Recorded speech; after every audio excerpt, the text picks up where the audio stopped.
دلوقتي في نهائي او في ماتش هيتلعب بين فريق جمهوره عامل ده،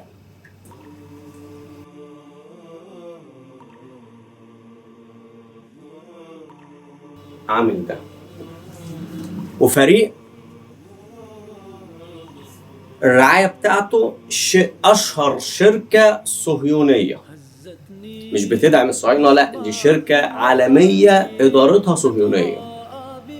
وادارة النادي بكل فخر واعتزاز بتطلع رسالة فحواها: انا مع الرعاية واشربوا من البحر، انا مع الرعاية واخبطوا راسكم في الحيط. اشجع مين؟ انا اشجع مين؟ اشجع مين في دول؟ المفروض ان انا اشجع مين؟ المفروض ان اي عربي مصري جزائري اهلاوي زمالك يشجع مين؟ اي عربي يشجع مين؟ يشجع الفريق اللي جمهوره، احنا طبعا ما عندناش جمهور في مصر حتى رفع علم فلسطين ولا كتب لوحة مكتوب عليها غزة، ما حصلتش. جميل، ومش هتحصل. الجمهور ده ساب الماتش وساب كل حاجة وما كتبش حتى كلمة الترجي. كل العرض ده عشان عنده حاجة اسمها كرامة، عنده حاجة اسمها تضامن، عنده حاجة اسمها نخوة، في دم بيجري في عروقه. جمهورهم كده. مش الاهلي صاحب كل حاجة، إدارة الاهلي صاحب كل حاجة، بيب بيب. ايه اشجع مين؟ اشجع ده ولا اشجع ده؟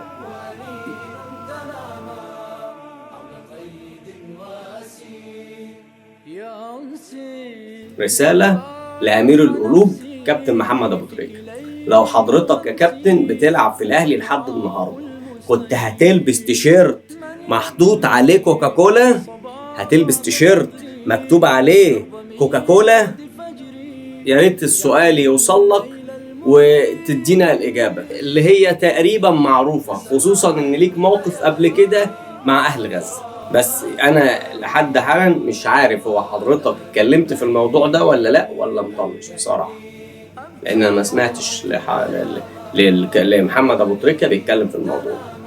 في كتير من الاعلاميين عامل نفسه مش شايف وما ينفعش يتكلم. ايه الموضوع دلوقتي؟ كوكاكولا كل ما اجي افتح اي ماتش تلاقي اعلان لكوكاكولا. كوكاكولا 40 سنه مع الاهلي، كوكاكولا مش عارف على طول كله اهلي اهلي اهلي. الاول كوكاكولا لما كانت بتعمل اعلان الرعايه حاجه والاعلان حاجه. كانت بتعمل اعلان تجيب نانسي عجرم تغني لها، تجيب مطرب، دي كانت الاعلانات. النهارده كوكاكولا بتقول لك هي بتطلع لنا لسانها زي بيبسي عامله اعلان اسمه خليك عطشان. يعني ايه اعلان في حاجه اسمها خليك عطشان؟ من امتى احنا بنشوف شركه ده؟ لو شركه ميه معدنيه ايه خليك عطشان ده؟ اعلان اسمه كده؟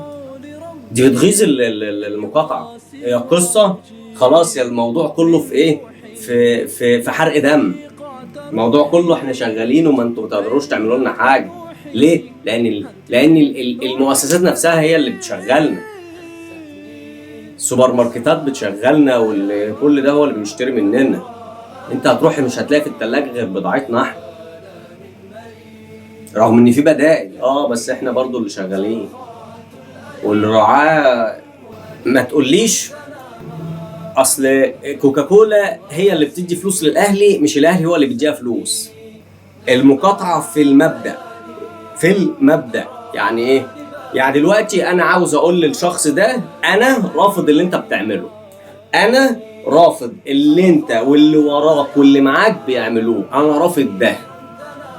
ملاش علاقه بان انت هو مين فينا اللي بيدي مين فلوس، وانت مش بتدي لي فلوس لله، انت بتدي فلوس وبتاخد قدامها دعايه. ملاش علاقه، الفكره في المبدأ. والا ما تجيش تقول لي انا نادي المبادئ، ما تقعدش ما تسمعنيش الاسطوره دي تاني، ما اسمعش كلب بيقول نادي المبادئ، ده نادي المباهج كده، نادي المباهج. ما تفكرنيش حضرتك ان انا زملكاوي، لا انا اهلاوي، بس انا عندي دم في هنا، دم مش زي شويه الناس اللي ما عندهمش ريحه النخوه اللي بيجري في عروقهم شويه حاجه ساقعه. بيجري في عروقهم كوكاكولا. يقول لك الاهلي، لا ده الاهلي كويس، ده هي دي فيها اهلي وكوره؟ ما تطلعش تقول لي انا نادي المبادئ. انت بتيجي تقول لي انا نادي البطولات، نادي القرن، اما نادي المبادئ دي ما اسمعكش بتقولها تاني. انت اصلا ضارب اكبر مبدأ في حياة الانسان بالجزم. انت ضارب مبدأ الدم انت ضارب مبدأ الدم والمبادئ والكرامة والوطنية والعقيدة والإنسانية بالجزم يا راجل. ده الغرب تعالى بص، دي جاء في جنوب افريقيا. في جنوب افريقيا الماركت نفسه مقاطع منتجات اسرائيل. جنوب افريقيا لا دينك ولا يعرفوا امك ولا ليهم علاقه بالقوميه بتاعتك، لا هم عرب ولا هم ليهم علاقه بالموضوع، بس عشان الانسانيه هو مقاطع الناس دي. وسوبر ماركت مش نادي بقى، وعنده فلوس بالهبل اصلا وعنده رجال اعمال وايه والدنيا. ده سوبر ماركت، ده ماركت زي كارفور يعني. ده هو شغله ده. بره شوف حتى بتوع الميوزك والهلاسين بيدعموا فلسطين، وحضرتك ادارتك طالعه بكل بجاحه بتدي رساله فحوها احنا ملناش دعوه بالمواضيع دي، احنا لينا علاقه بالنادي في فلوس ولا لا. جيش تقول لي انت نادي مبادئ، انت نادي مصالح زيك زي اي مؤسسه بتسعى ورا مصلحتها فقط، ما يهمهاش اي حاجه تانية اصلا. نادي بتاع ايه؟ وشويه اقول لك ايه، شويه معدومين النخوه اللي عمالين يرددوا اي هبل، يقول لك احنا الاهلي لا ده هو ده الصح ودي مالهاش دعوه، وده حدود ايه؟ ده كسروا كل حاجه، مفيش، ده دم. انت فاهم يعني ايه؟ الناس عايشه في مخيمات. انت الميه لو قطعت عنك نص ساعه بتولول، الكهرباء لما بتقطع ساعه بتولول. تخيل دول عايشين في مخيمات، رجعوا الحياه بدائيه خالص. بدايه ايه؟ ويا ريتها بدايه في سلام. الاطفال هناك ما بتنامش على صوت الموسيقى، مش بتنام وهي بتسمع موسيقى زي حضرتك وانت نايم كده، لا دي بتنام وهي بتسمع صوت القصف، ممكن يموت في اي لحظه، صوت الرصاص. انت حضرتك مش عايش، انت حضرتك حته ماتش كوره ولا حته اي نادي ايه وبتاع ايه؟ هو النادي ده بتاع جد بتاع ابوك ولا ايه؟ ده انت تعرفش مكانه فين في القاهره. نادي ايه ده؟ ده انت مغيب، ده انت مش موجود في الحياه. نادي ايه؟ نادي ايه واهلي ايه وزمالك ايه يا راجل؟ ده نادي ايه وهتقوليش لا اهلي ولا زمالك. الموضوع ده مش كوره، احنا مش بنتكلم في كام نقطه ولعب وسق وهق وماء،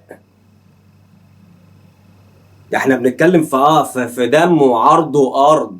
ما تجيش تقول لي مبادئ انت ولا يهمك حاجه من دول اصلا، ما يشغلكش. من امتى؟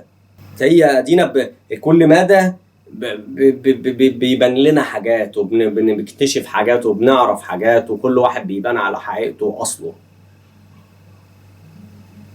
اللي موافق على الاهلي بيعملوا الرعايه دي بكره هو بيشتريك بالفلوس، حتى لو مش كسبان من وراك هو بيشتريك بالفلوس. بيشتري ايه؟ بيشتري مبادئك وكرامتك وانسانيتك وعقيدتك، وبيشتري كل حاجه ونخوتك. بعدين هيخش على امك واختك، وانت هتكون بتتفرج على الماتش، وبرضه هجيب مبرر زي ما انت ما لقيت مبرر ان الاهلي يكمل في الرعايه دي، انت برضه هتجيب مبرر ان هو يعمل كده مع امك واختك عادي. ليه؟ لانك انت خلاص الدم ده مفيش دم عندك، انت حاطط حاجه ساقعه بداله. ما تقولش حاجه ساقعه، قول كوكاكولا. ومش هقول لك الاهلي، هقول لك كوكاكولا. انت اسمك من النهارده كوكاكولا، مش فكره فلوس ومش فلوس وايه شغل نقول له هم الاهلي في رعايه الاهلي كذا كذا، يطلع الاداره ما الزمالك مش عارف ايه. هو ايه شغل النسوان ده؟ ده بالظبط حرفيا زي ما تروح تقول للواحد ايه الحق يا فلان مراتك ماشيه مع حوض الكهرباء، يقول لك يا راجل ده لا كهربائي ولا بيفهم في الكهرباء. انت هو ده حرفيا. هو ده حرفيا بيتكلموا في حاجه يروح يكلمك في الزمالك. ايه علاقه ده حل؟ يعني الزمالك حلو يعني؟ الاثنين الاثنين اصلا لا ده نادي مبادئ ولا ده نادي وطنيه وكرامه. ده بايع مبادئ اصلا. اهم مبدأ في الحياه هو بيعه اساسا. مفيش عنده حاجه اسمها ده نادي مصالح زيه زي اي مؤسسه مصالح عادي خالص. مبادئ ايه وبتاع؟ انت محسسني ان انت بتبني بيوت لليتامى ولا حاجه؟ في ايه؟ والتاني وطنيه وكرامه، ولا في وطنيه ولا في كرامه اساسا. عامل الاهلي فيه كذا يقول لك اصل طب ما الزمالك مش عارف اللي هو ايه ده يعني. انت ماشيه مع فلان، طب ما هي اسماعيلي ماشيه مع انت مالك مش انت نادي مبادئ؟ ما تطبق المبادئ. بس في فرق برضه. في فرق. اصل ده حته محل، انت فاهمني؟ هو برضه ما هو الصح، لكن ده مش زي رعايه ومش زي الشركه دي كلها. مش زي الاعلانات اللي كل شويه يعني ماكدونالدز مش عمال يقول لك انا مع الزمالك ولا اي حاجه، ولا بيستفز الناس ولا حاجه. كوكاكولا كل شويه بتطلع لسانها للناس احنا مع الاهلي والاهلي معانا احنا. الاهلي مش شارينا أو احنا اهم له من الجمهور بتاعه. احنا اهم له من الناس اللي مش هتشوف.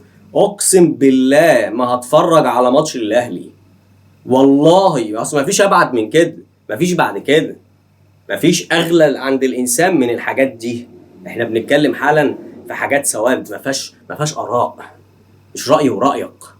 رايك ده لما نكون بنلعب بلاي ستيشن تقول لي اللاعب ده احلى ولا اللاعب ده احلى، ده فيها اراء عادي. لكن احنا هنا مفيش حاجه اسمها اراء. يا معانا يا انت معاهم، مفيش في النص. انت مع مين؟